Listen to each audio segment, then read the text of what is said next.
Hello there, and welcome to our quick little recap video. Before we actually get into tonight's episode, I'm going to be going over some of the history of our party.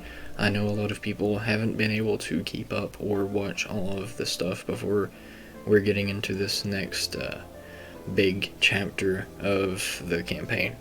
So, without further ado, let's go.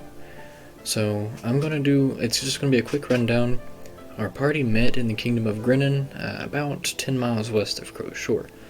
There they fell into the employ of the Baron of Eldermont, and then they destroyed a bandit camp, killed a man named Razortooth who had a truly awesome sword that is still wielded by Hagar to this day, actually.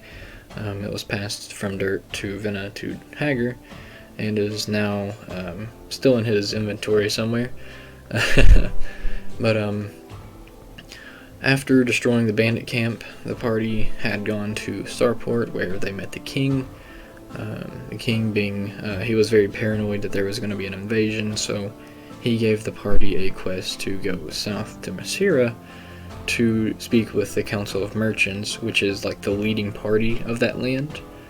They did that, and the merchants had told them that they needed to put an end, or help put an end to the current rebellion going on in the country.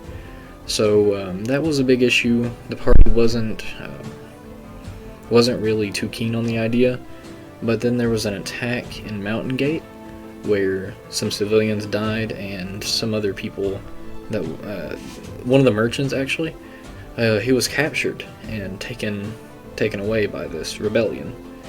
So the party set out to find them, went to a place called Fort Balarath, and there they were overwhelmed, I would say. One of them got captured, specifically Ilvi.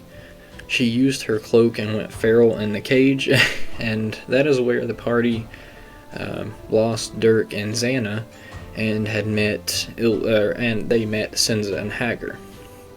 So, after being run off and meeting a spirit known as the Maesel Mordo, it summoned them to a meeting with the leader of the rebellion, known as the Fox.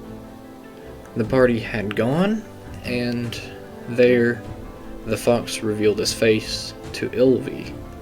Ilvi, seeing this man, recognizing him as her father, her actual biological father, and not the one that raised her. So, with that, the party then all voted and decided to go to a town known as Uranus, which is on the opposite side of the country.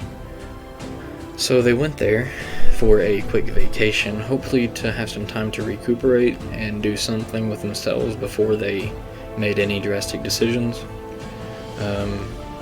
They had an encounter there with Aegon, who is the god of chaos and destruction,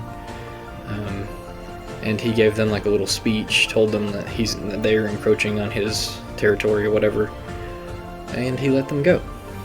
The next day, after having this weird encounter and such, they had Varanus, the city of Varanus, had this large festival celebrating the harvest, which around this time, it was around fall in our campaign.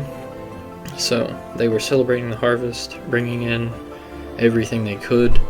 The city is known for, it's basically the modern equivalent to it. Our world's equivalent to it is Las Vegas. It is known for its alcohol, gambling, all that stuff. The mayor especially partaking in all of the debauchery. So the party went out to this festival, had a whole load of fun. Xaydis met one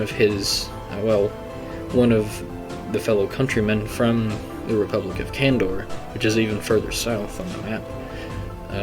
As you can see, it is down here to the southeast of Varanus, and basically told him that they had established a mages college. So he took that information and wrote it down.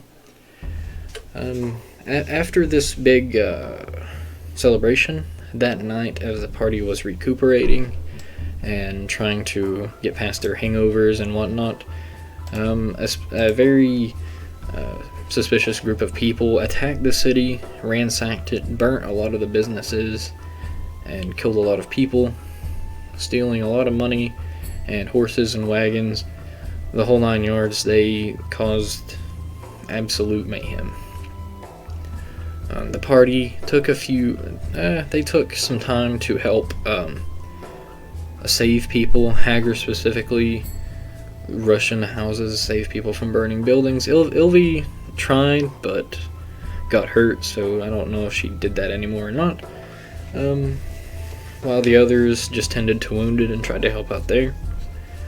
As morning came, the party rushed out, following this group of people who had attacked. They followed them to a compound, and this wasn't recorded because we were having technical difficulties. But during this time, they followed them to the compound, they infiltrated, and Senza was caught, causing the party to rush back in. A huge fight broke out. Two of the Fox's lieutenants had tried to rush in and help them, Doran getting killed, and Rikiti being maimed in the process, as well as Cordriel being grievously wounded and basically left MIA. Ilvi was captured in the fray, and after the party had retreated from there, they took some time to recuperate in Varanus along with the rest of the wounded and such. After doing so, Xaydis had gained passage to the southeast to Kandor. The party went on their merry way, got all the way to Kandor. They slept there for one night. Xaydis went and found I believe he actually found his informant before they slept, but they did so. They came back to, after he actually did it the morning after, I'm sorry. So he did that with his informant. He sent his informant to send spies out to basically find an individual. It was never named. They did so. He came back to the party, and the party then set out to see some of the sights. They weren't allowed into the Mages College, and then they went back to the dock. They found a man ransacking the dock in which Xaydis had been to earlier that morning, and they chased the man until they killed him.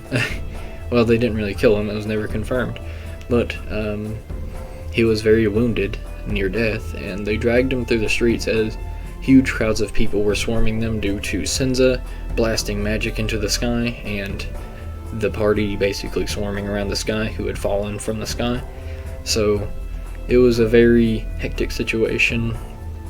Our people were nearly captured there, but they weren't glad. They just weren't captured in that situation, so that was a good thing. And so they rest. They get through the night without being captured. They hunker down in a quick bar, it's kind of like a drop-in bar. There is no like place to sleep or anything. There's no bedding. They stay there for a little bit before Xaydis is confronted by this said individual that he sent spies after, which can be, the guy paralyzes Xaydis, tries to get away. Xaydis and Hagar and Senza follow suit. Hagar distracts some of the guards that were escorting this man and another lady. The two targets of Xaydis got into a wagon. Xaydis followed behind, stopped it using suggestion, and then proceeded to blow it up. That's the best way I could describe it is he destroyed them. He obliterated them. And with that, Xaydis then was almost captured by a guard, and he just portals away, completely unscathed. Senza nearly gets confronted by another guard, and she bursts him into flames as he attacks her, and Hagar just walks the opposite direction. Hagar does meet up with Xaydis again after getting away from that scene. They find a boat for passage away from Kandor, which Xaydis takes just for himself, abandons Hagar, and Senza manages to get away from the city and run away. So, with that in mind, the party spreads out in their own different directions. They all get their different stories there. And that's basically it for now. The party does have a time lapse of 3 months, so we're picking back up with Hagar in Baldrick's Bluff. He had just had the dream with Vamoon, the god of war, who handed him this axe of lightning power. So I'll allow you to get to the current story. Thank you for watching, and hopefully you have an amazing day, night, or evening, whatever it is for you. And I'll speak with you soon. Bye bye.